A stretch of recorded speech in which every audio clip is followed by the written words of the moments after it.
Ramadan, saat yang tepat bagi umat muslim untuk berlomba-lomba dalam kebaikan. Salah satunya dengan berzakat dan sedekah. Iya, zakat dan sedekah ini bisa dilakukan sendiri ataupun melalui badan amil ya. Namun yang pasti harus tepat sasaran. Informasi yang telah kami rangkai dalam segmen agenda berikut.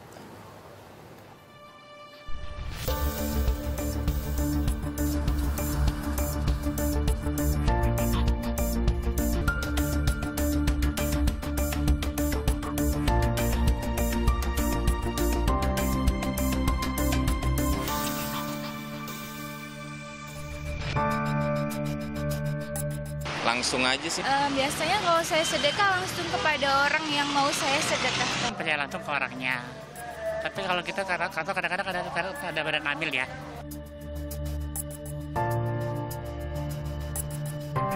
Kalau melalui badan-badan zakat atau ini ya kadang-kadang kurang amanah menurut saya. Saya lebih suka ke yang lebih tua gitu, nenek-nenek, kakek-kakek.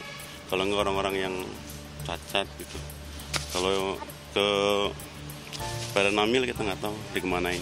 Karena memang tidak semualah badan amil yang nggak betul, tapi ya kita khawatir ada oknum-oknum badan amil lah yang menyalahgunakan. Selain meraih pahala, bersedekah dan berzakat merupakan panggilan hati. Namun pastikan penerima sedekah dan zakat tepat sasaran.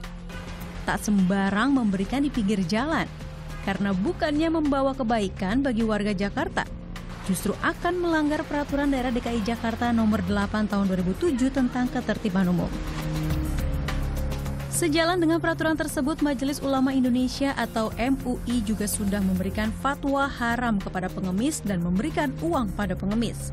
Tidak mendidik, tidak edukatif, itu yang pertama. Yang kedua, kita nggak yakin apakah orang-orang yang pura-pura mengemis di jalan betul-betul mustahik atau tidak. Jangan-jangan mereka disuruh oleh pihak lain. Nah yang ketiga, kalau kita berikan zakat kepada pengemis di jalanan, itu juga merusak citra Islam. Nah yang terakhir, kalau kita berikan kepada mereka yang ada di pinggir jalan, itu secara tidak langsung kita melanggar aturan main pemerintah. Selain memberi pengemis, fenomena pemberian zakat dan sedekah secara langsung acap membawa musibah bahkan hingga korban jiwa. Penyaluran melalui badan amil harus jadi pilihan utama dengan prasyarat transparansi penyaluran dana.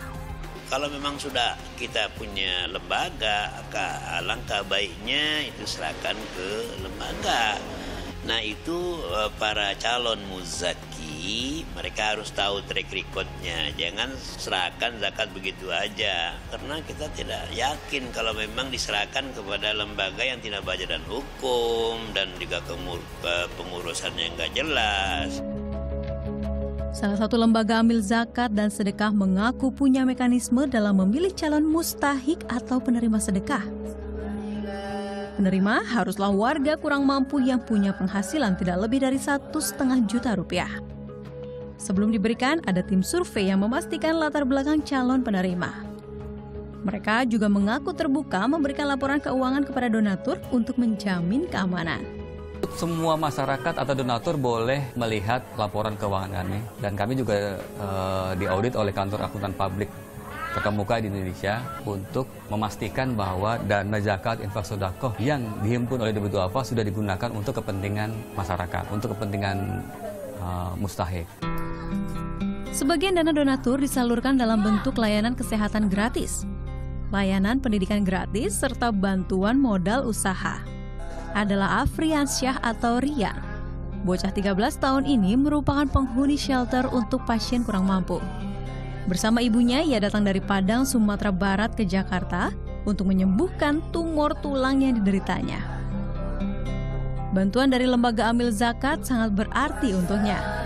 Kita kan dari daerah ya, kita nggak tahu tempat di mana ya. Kita pertama sih di sana, di depan IGD gitu, kita di tempat RCM, kita nggak tahu mau kemana. Ya sementara kita di luar emperan itu ya, kita di sana. Setelah itu datang Ibu Yayasan Budi namanya. Setelah itu kita dikasih saluran ke sini. Biaya makan sehidup sehari, semako ya. Alhamdulillah semua tempat, alhamdulillah kita mendapatkannya.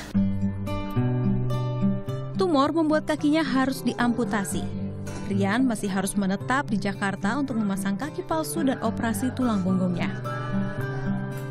Bersama 10 pasien kurang mampu lainnya, ia memiliki harapan besar untuk sembuh dan mandiri.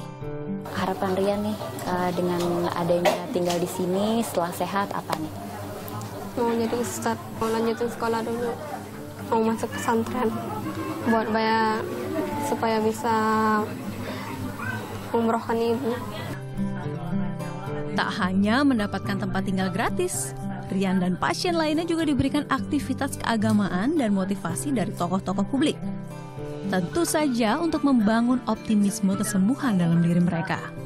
Ya senang ya, karena ini sekali ya, banyak banget pasien-pasien yang sakitnya masih kecil, udah sakit, ada yang tumor sampai kakinya dipotong gitu ya. Jadi bagaimana kita bisa menyemangati mereka untuk terus menjalankan hidupnya, bagaimana kita saling bertukar pikiran, memberikan motivasi terus untuk mereka bisa menjalankan hidup mereka secara lebih baik lagi dengan keadaan mereka yang sekarang ini.